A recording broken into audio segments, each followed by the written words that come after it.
Yujie, welcome to the podcast. Hi, William. Thanks for having me in this conversation. For our audience, Yujie is the founder and CEO of Vocadian, a about to be pre-seed startup that's aiming to tackle the workers' safety market through artificial intelligence. Yujie, welcome, and tell us about what your venture is really aiming to do. Yeah. Thanks for having this chance to share about Vocadian. Vocadian is a health tech venture, and we're building voice AI to predict and manage workforce fatigue. We're targeting at high safety risk industries such as trucking, mining, construction, aviation, healthcare. And yeah, we're using voice AI combined with also shift schedule, the organization data to optimize the workplace safety and health practice. Now, what does that look like in practice? So, is it a worker has the Vocadian app on their phone and they have to turn it on? Or is it a separate device that they have to buy? A company must buy from Vocadian to attach to the workplace. How does this actually actualize into practice? Yeah, so essentially it's a voice AI powered software platform. There's a twofold. So one is for the front-end workers. We provide a mobile application which workers can use on their own phones, or we also provide tablets as a medium where, for example, in our target industries like mining, there's a restriction of mobile phone usage. So some kind of easy to use devices at the workplace. We also have a manager dashboard, especially for the management teams, so they can overview the workforce conditions and optimize their practice and interventions. Now, when these devices are on in the workplace, they what do they do? What does the worker see? So a typical day, like workers before they entering their shift, the worker actually already goes through a series of safety screening tasks. For example, for alcohol detection, substance use detection, and also there's some safety log need to complete. So we're kind of a small integration addition to that with uh, 30 to 40 seconds of speech task for order to complete. And this in a pre-shift manner. We're not doing like passive recording during the work. And also this is without any particular hardware required. There's no like sensor or wearables involved in this process. Why is this an important issue to tackle? What made you decide to pursue this as a startup venture? At beginning, it's actually emerged from kind of my research interest and research area. So I was a human-computer interaction researcher in wearable computing space and focusing on brain-computer interface. So I work a lot with like brain signals, bio signals in terms of cognitive performance, and also I've been collaborating with researchers in Harvard Medical School on related to sleep and circadian science research. So this I was always fascinated about human behavior and cognition, and really interesting kind of the sleep as a phenomenon that actually have been long in human history, but actually we still have a lot to learn about. So that's kind of the research interest I initially have. And it came to my attention during the COVID when there's a in-person clinical visit has been restricted because of the COVID condition, and researchers and physicians are looking into more telehealth and remote options for diagnostics. And there's emerging research that using video analytics or voice to, for example, targeting disease like Parkinson, respiratory disease, even you probably heard about the COVID condition that using force the user to cough and see if there's the possibility of getting a COVID. So it's sort of emerging from that area. I see the this kind of emerging research body of research that tackle these human health symptoms and Mm-hmm. disease problems using voice. There's also a obviously convergence with some personal events. One of my friends actually got a vehicle accident with a fatigued worker behind the wheel. That was a transformative experience in personal life. So that drew my attention to looking into workplace fatigue and worker health problems. So yeah, just kind of the No. few forces that converge that bring me looking into this space. Yeah, and I've been lucky enough to have been working in the supply chain industry before, so Yeah. I actually have a wide range of network that in the industry that I can learn about the frontline workers' fatigue conditions. So yeah, that's kind of the context for this domain for me to tackle. Absolutely. And to get to where Vocading is today, let's go through your mindset as a founder and CEO. Why did you choose to kind of be the founder on this venture? How did you start recruiting your team? What is it like to start to build a startup venture from scratch? Yeah, that's been a wild journey, I would say. And Vocadian is not my first startup. I've been building, actually, technically speaking, like three more before this. And the reason why also in the digital health space, tackling digital music therapeutics, also using human of the wearable biosignals combined with music streaming data. So but Vocadian is the kind of the most mature stage that I bring of my venture. I would say in nature, I always kind of love looking into like opportunities that can disrupt the status quo. Yeah. And I'm a big fan of hackathons. And so yeah, I kind of have a lot of sensitivity to the opportunity space emerging different industry, and had a lot of work experience working in cross-functional teams and building the team in that sense. And Vocadian is the one that I find that most like synergy in terms of not only the problem, the technology, and also the industry and market. So that's kind of the um, what's special about the current venture. And for building a team, I do have a kind of a metrics in terms of, especially in the early stage, I do look into collaborators or partners that have a big problem ownership, because that will you're gonna work on address this problem maybe for the next few years, and maybe the solution or technology used may even be shifted, but the commitment to the problem, that's something will tie in the bond and drive the team to pursue this no matter Yeah. what other things happen. And for the team building side, I was looking to simply like two dimensions. Like one is the problem dimension, which how well you know about a problem. So I actually find, for example, people with consulting background that have wide range of industry exposure. I actually know a lot of like where the problem is. On the other side, also look into the solution dimension. So this is more about problem solving. So more like engineer and scientist that actually have the technical capacity to build solutions to address the problem.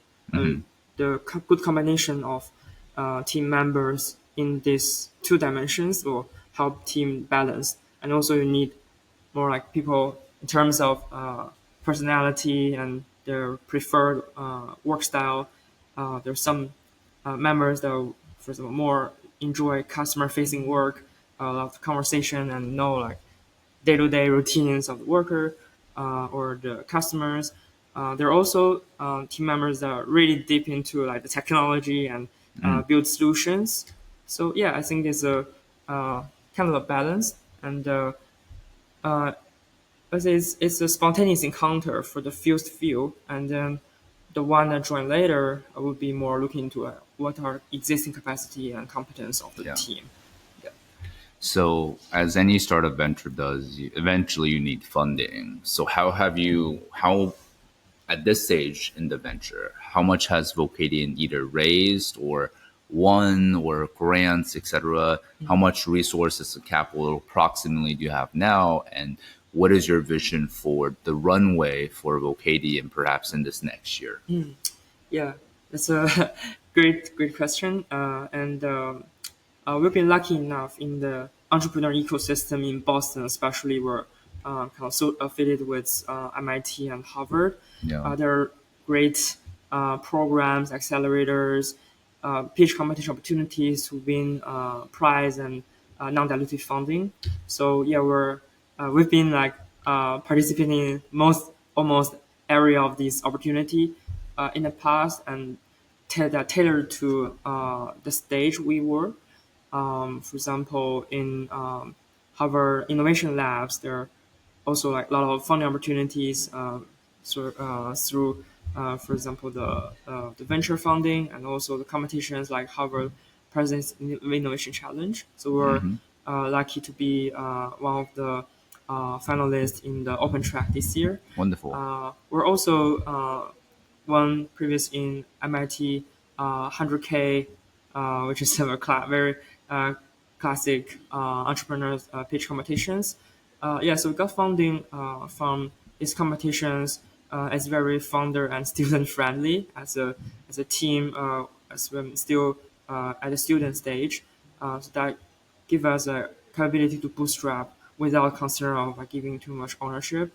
And we've been raising hundred like hundreds of like hundred k dollars from these sources. At the moment, we haven't like formally raised price round or anything, but because we right now we have customers to work with, so the focus at the moment is more on the customer pilot and product development. At the same time, we're in active conversations with like strategic investors to prepare our pre-seed round. When do you plan to kind of pursue that pre-seed round? About in half a year, I think, in our Okay. scope, because we have a few customer pilots in milestone to achieve in these few months. So yeah, we do love to bootstrap as far as we can. Yeah.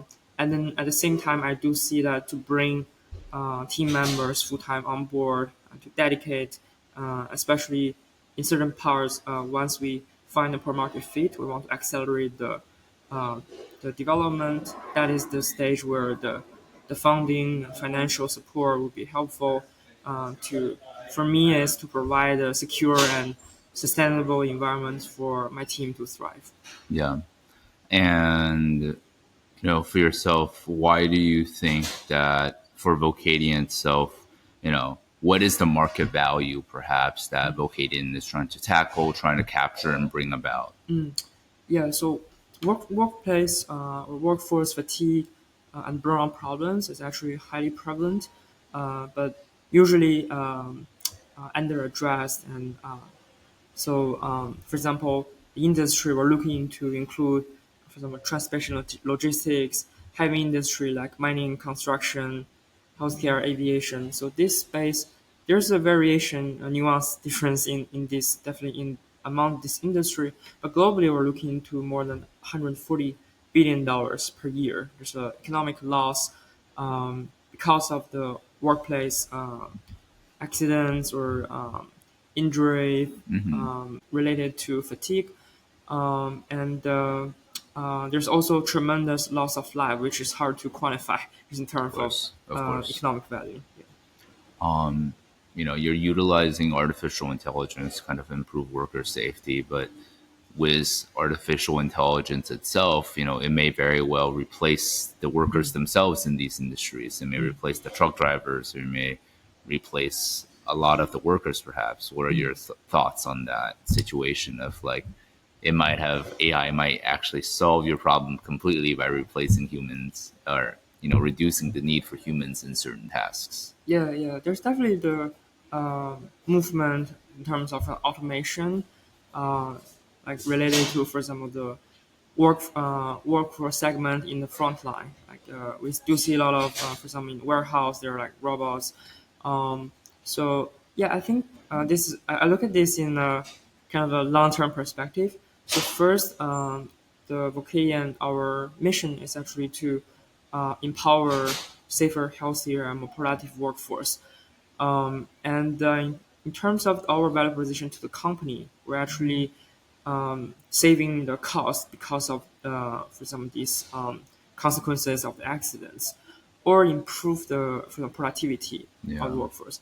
And as long as there's human involved in this process, right? Like even there's a fewer human that involved in the production or in the front line, they're still making crucial decisions well to operate the Yeah. system workflow. So the financial stake for this still high. That is saying the kind of what we're targeting in terms of the fatigue problem that still applies to workforce no matter how far the automation goes, as long as it's not like complete automation or replacement of workforce, which I don't see that is a trend to go. Okay. There's also I see from other industry, for example, just from autonomous driving industry, which actually I was working in that industry years ago.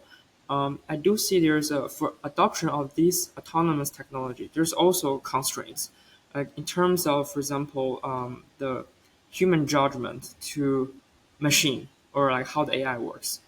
That is to say, for example, if a AI system have a problem, sometimes it's not actually the algorithmic decision making related to that, but there's mechanical constraints.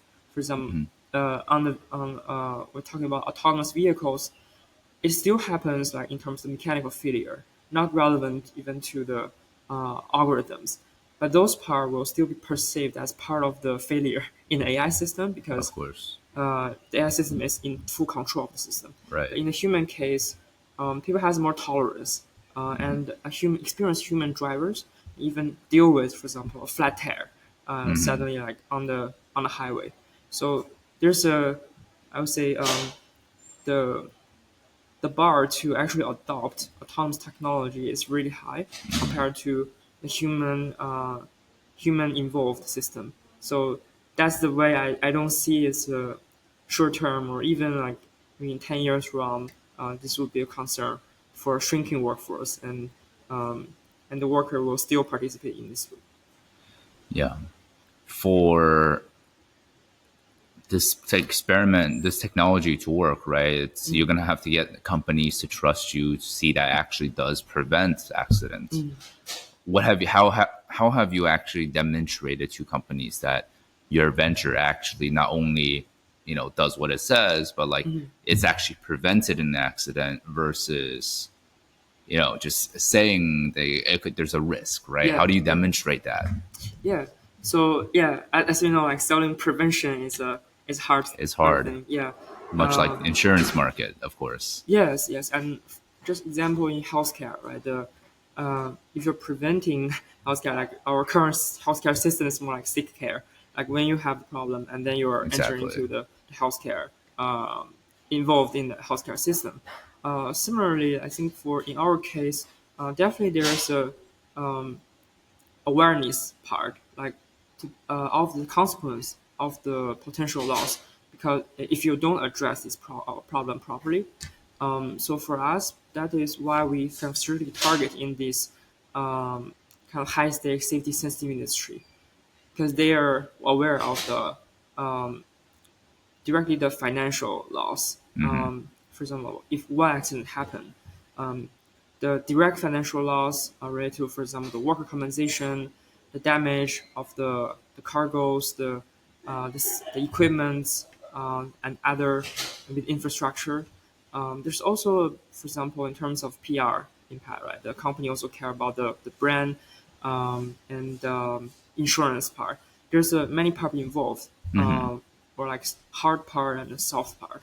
So companies I see in this industry have like higher awareness of the what's the problem, the consequence, cost.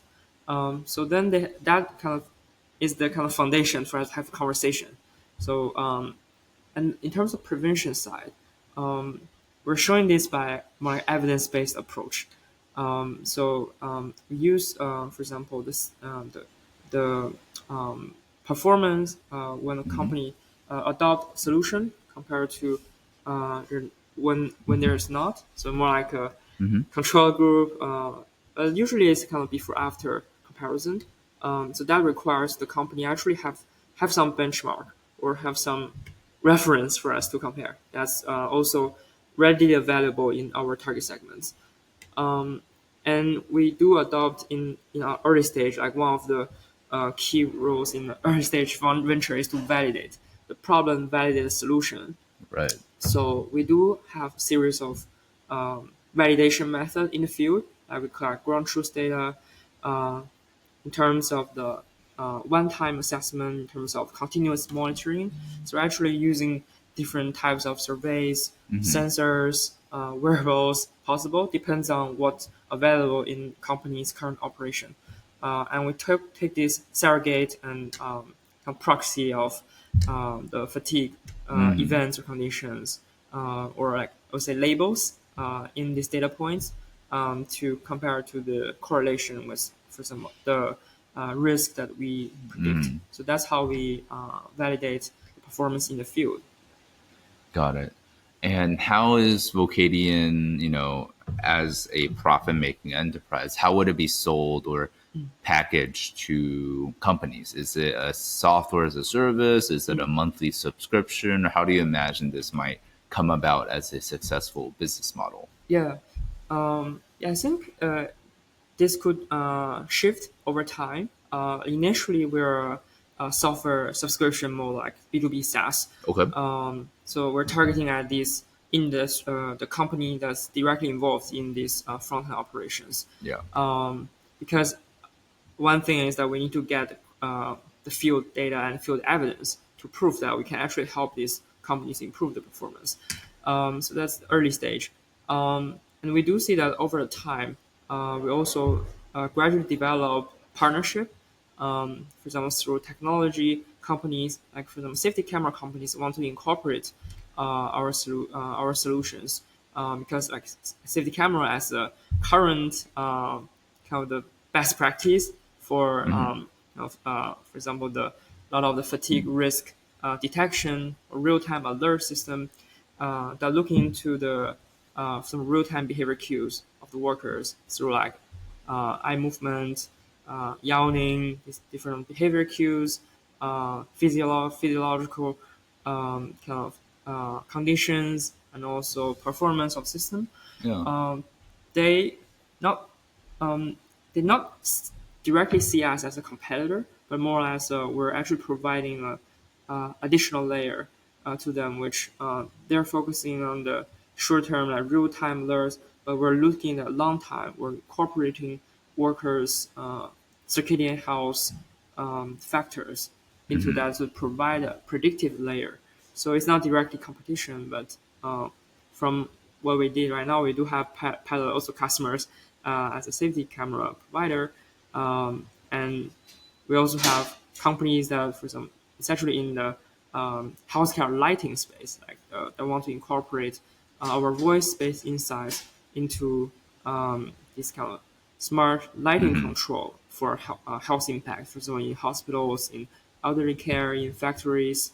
So those will still be through API offering. Hmm. So we will actually work with these other technology intervention providers and to expand use case that we are able to address. And then another big driver of growth we see is targeting insurance company. Insurance being like Mm. big player Right. in terms of the not only the financial side from companies perspective, but also insurance themselves also Hmm. incorporating ways to sort of predict the risk and also better manage the risk. That's happening like in a lot of the recent risk management practice of insurance industries. So yeah, we see that we can actually provide this unique layer of insights that also be of benefits for insurance company, and that insurance could be a really kind of efficient distribution channel. That could be our Yeah. partner, that could be our customers. That, for example, they could lower the insurance premiums for their customers who are adopting Vocadian solution. So that's we see there kind of different paths beyond once we get like mature risk uh, data pool of this kind of risk data, we're able to address insurance company through this partnership, channel partnership, and also the other technology partnerships through API offering. So it's been some experimentation in these different sectors we're doing right now. Yeah. Well, you mentioned earlier you're tapping into existing technologies like cameras, etc. One of the big things was the rise in AI and technology is workers' concern perhaps was privacy. So, the management might want to implement a technology, but would Yeah. the workers want to actually do it in practice? Would Yes. like, drivers actually turn on their phones to the app, etc.? Because they're like, oh, what if, I'm having a conversation? Well, obviously this app is going to hear everything that I say, and they might be concerned about their privacy and therefore not utilize the product as intended. Yeah. Have you thought about that concern or your thoughts around how to address the workers' concerns around privacy and monitoring? Yeah, yeah, that's actually a very primary consideration for us when it comes to adoption, because we're not Yeah. just building the technology, and when we're thinking about how actually the workers or managers in the front line currently they're already busy and Yeah. burdened with, for example, physical labors Yep. and the learning curve, right? There's some new tasks come. So one of our strategy is uh, to deeply understand their current workflow and operations, especially constraints operation. For example, like how much time like these workers have for these safety related tasks or assessment, and what kind of insights manager actually need to drive the any kind of interventions or actions to happen? And is there any kind of threshold or benchmark metrics they're looking into in their existing practice? So those are Yeah. factors we spend quite some time to deeply understand actually on the customer side what's actually happening in the front end for the users, Yeah. and for the privacy definitely a big is a big part, and so also one of our products, for example, in terms of the product strategy, we have the at the moment our voice assessment is in terms of a reading, it's a reading task of a passage and actually deliver a message. So what we see is there's a synergy um, coming out of our early pilots that actually the workers and managers would like to distribute from their safety training protocols, which is also necessary to happen every day. Like in this like industry, for example, mining, they have some safety message related to operation, related to like maybe a new equipment, Okay. new materials to work with. But there are a lot of information they are also compliant to deliver. At the moment, they spend a lot of time extra in addition to, for example, these safety tasks to deliver like training problem.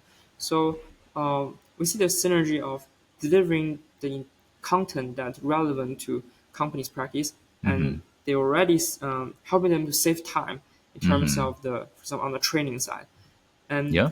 by that, we also see the we're kind of recording, right, recording users' voice, but the content is actually um, it's a given context, right? It's not about like spontaneous conversation about their random talk or just in their daily practice, but it's a kind of given in a given context, and we have a given content to read. Yeah. So that's by that we actually help to reduce a lot of concerns about privacy because we're not recording any private conversations, and the worker unions we're in conversation with, they see our solutions as much less invasive than these industries that, for example, like using like companies are applying or enforcing safety cameras, like wearable patches, on workers, they see this is a much less invasive approach and embrace our solution. Yeah. What has been some of the biggest challenges you faced in starting Vocadian as a founder, and what do you think has led you to be further along in development of this startup versus your three previous, startup ventures that you had done? Yeah, I think in terms of technology development, we're looking so we're using vocal features to assess and predict their um, fatigue and cognitive performance. Right. The industry we're looking to right now, for some tracking and mining, as you can imagine, there's actually a skewed gender representation in Right. terms of the workers. So definitely there's one concern, challenge on generalizability. Yeah. Our goal is not only to address this particular industry, but we do want to see if the technology solution has potential to expand to further segments. For example, in other industries, in healthcare, in, for example, manufacturing, the production floors, there could be like different representation of the workforce population. So that's one thing. Like we do want to include more like diverse and balanced in our data set that used to train and tune the model. Yep. So this part, it's an industry reality that we need to deal with. But we're working hard on that to see what would be the possible way to go. And in terms of the customer and adoption side, we do see that these companies that we in conversation with, they have different like readiness or maturity of practice in terms of managing the fatigue and worker safety risks. That being said, some companies they already have established practice, like for if certain risks happen, what to do for the company. And there are Okay. also companies that falling behind Yeah. in kind of establishing the practice. So there's a lot of liability that comes out of our insights and solutions. We're indicating the fatigue risk, Yep. and it's relevant to, for example, workers' wage, and relevant to companies' profits, and managers' responsibility. For example, if there's accident happen, so Yep. this liability related data or insights, how to integrate that into the operation and management in the current practice. Yeah. That's a that would be also a big challenge we want to address. And lastly, I would say trust, like building trust. This is actually happens in every detail of like customer interaction, right? Like we need the compliance and adherence of the worker Yeah. to conduct this voice assessment. Yeah. We need also the manager be able to respond promptly if there's risk events being detected. And Yep. so there's a lot of compliance and adherence that rely on for our system to be able to actually perform well and deliver the valuable insights. Right. And we see there's a layer of trust that from the manager side, from the worker side, that's Yep. important. And we're in our pilots, we're always kind of constantly and getting customer feedback and Yep. think strategy about how we respond to further improve that kind of trust building layer. For any VCs that in the future might be interested in, when you do decide to raise, what is like a quick 1 minute pitch that summarizes what Vocadian is all about and that why VCs should invest in you to help your company grow? Yeah. So Vocadian essentially is we're like health tech venture building voice AI for predictive fatigue risk management solution to empower safer, healthier, and more productive workforce. we target this high safety risk industry. I mentioned before, and we do see the existing solutions like safety cameras or wearables that are already active and only act when their risk events have already happened. So our unique differentiation and advantage is what we want to lead a paradigm shift in workforce management in a predictive and preventative way. And we do this by leveraging the biosignal of voice and also incorporating in future multimodal modality data. This being said, we start off as addressing worker safety and health with voice AI. Our goal is actually to, our vision, not term, is actually to empower holistic the human performance and health management. Yep. And um, this could be really impactful, not only in terms of the financial side, but also like the big social impact that we deliver. Um, and yeah, obviously we're looking to, for example, the a lot of the support and industry know-how, the expert to understand various industry to assess like our go-to-market strategy, like which segment to address and the priority of the different segments. The also the how our technology and product roadmap could be developed according to this. Yeah, this um, we're looking into like for example like VCs or investors or any experts in our target segments to have a conversation about the pain points, about the what are the missing gaps currently prevent company further address worker safety and health. Got it. Well, Yujie, thank you so much for sharing your story, your insights about Vocadian on the podcast. Yeah, thank you for having me to have a chance to share what you're doing. And I'm also a huge fan of your podcast. A few of my friends previously was in the episodes, and I found this actually great to be able to interact with larger community and audience, and also hear feedback from you and the audience. So it's my pleasure. Thank you for the chance. Awesome.